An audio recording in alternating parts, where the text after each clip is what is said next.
ಇವತ್ತು ನಾವು ಮಯೂರದ ಮಾಯಾಜಾಲ ಎಂಬ ಸುಂದರ ಕಥೆಯನ್ನು ನೋಡೋಣ ಸ್ನೇಹಿತರೆ. ಒಂದಾನೊಂದು ಕಾಲದಲ್ಲಿ ಹಸಿರಿನ ಕಾಡುಗಳು, ತಂಗಾಳಿ ಬೀಸುವ ನದಿಗಳು, ಮಳೆಯ ಹನಿಗಳಲ್ಲಿ ಮಿನುಗುವ ಹೂಗಳು ತುಂಬಿದ್ದ ಒಂದು ಅಂದವಾದ ಹಳ್ಳಿಯಿತ್ತು. ಆ ಹಳ್ಳಿಯ ಅಂಚಿನಲ್ಲಿ ಈ ಮಯೂರಗಿರಿ ಎಂಬ ಕಾಡು ಇತ್ತು.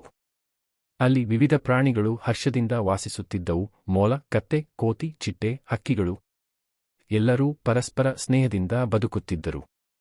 ಆ ಕಾಡಿನ ಮಧ್ಯದಲ್ಲಿ ಒಂದು ವಿಶಿಷ್ಟ ಮಯೂರ ವಾಸಿಸುತ್ತಿತ್ತು. ಅದರ ರೆಕ್ಕೆಗಳು ಇಂದ್ರಚಾಪದ ಬಣ್ಣಗಳಲ್ಲಿ ಮಿನುಗುತ್ತಿದ್ದವು. ಅದು ಸಾಮಾನ್ಯ ನವಿಲಲ್ಲ, ಅದರಲ್ಲಿ ಒಂದು ಮಾಯಾಶಕ್ತಿ ಇತ್ತು. ಅದು ನೃತ್ಯ ಮಾಡಿದಾಗ ಮಳೆ ಬೀಳುತ್ತಿತ್ತು. ಹಳ್ಳಿಯ ಜನರು ಅವನನ್ನು ಮಾಯಾ ಮಯೂರ ಎಂದು ಕರೆಯುತ್ತಿದ್ದರು. ಪ್ರತಿ ಬೇಸಿಗೆಯಲ್ಲಿ ಹಳ್ಳಿಯಲ್ಲಿ ಬಿಸಿಲು ತುಂಬಾ ಹೆಚ್ಚಾಗುತ್ತಿತ್ತು. ಬಾವಿಗಳು ಒಣಗುತ್ತಿದ್ದವು, ಪ್ರಾಣಿಗಳು ನೀರಿಗಾಗಿ ತವಕಿಸುತ್ತಿದ್ದವು. ಆಗ ಎಲ್ಲರೂ ಮಯೂರಗಿರಿಗೆ ಹೋಗಿ ಮಯೂರನಿಗೆ ಪ್ರಾರ್ಥನೆ ಮಾಡುತ್ತಿದ್ದರು. ಮಾಯಾ ಮಯೂರ, ನಿನ್ನ ನೃತ್ಯದಿಂದ ಮಳೆ ತರೋ.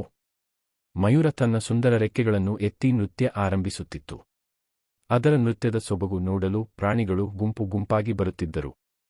ಕ್ಷಣಗಳಲ್ಲಿ ಮೋಡಗಳು ಕವಿದು ಬರುತ್ತಿದ್ದವು, ಮಿಂಚುಗಳು ಮಿನುಗುತ್ತಿತ್ತು, ಮಳೆ ಸುರಿಯುತ್ತಿತ್ತು. ಎಲ್ಲರೂ ಸಂತೋಷದಿಂದ ನೃತ್ಯ ಮಾಡುತ್ತಿದ್ದರು.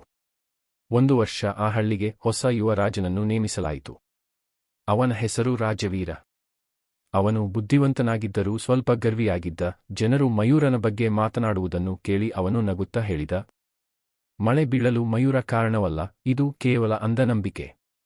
ಆದರೆ ಹಳ್ಳಿಗರು ವಿನಮ್ರವಾಗಿ ಹೇಳಿದರು, ಮಹಾರಾಜ, ನೀವೇ ಬನ್ನಿ, ನಿಮ್ಮ ಕಣ್ಣಾರೆ ನೋಡಿ. ರಾಜವೀರ ಒಮ್ಮೆ ಕುತೂಹಲದಿಂದ ಕಾಡಿಗೆ ಹೋದ. ಮಯೂರದ ನೃತ್ಯವನ್ನು ಕಂಡು ಅವನ ಮನಸ್ಸು ಮರುಳಾಯಿತು. ನೃತ್ಯ ಮುಗಿಯುತ್ತಿದ್ದಂತೆಯೇ ಮಳೆ ಸುರಿಯಿತು. ರಾಜವೀರ ಚಕಿತನಾದ. ಇದು ಹೇಗೆ ಸಾಧ್ಯ ಎಂದು ಆತ ಕೇಳಿದ. ಮಯೂರ ಸ್ಮಿತನಿಂದ ಉತ್ತರಿಸಿತು, ಪ್ರತಿಯೊಂದು ಸೌಂದರ್ಯದಲ್ಲೂ ಪ್ರಕೃತಿಯ ಶಕ್ತಿ ಅಡಗಿದೆ ಮಹಾರಾಜ. ವಿಶ್ವಾಸ, ಪ್ರೀತಿ ಮತ್ತು ಪ್ರಾಮಾಣಿಕತೆಯು ಪ್ರಕೃತಿಯನ್ನು ಪ್ರೇರೇಪಿಸುತ್ತವೆ.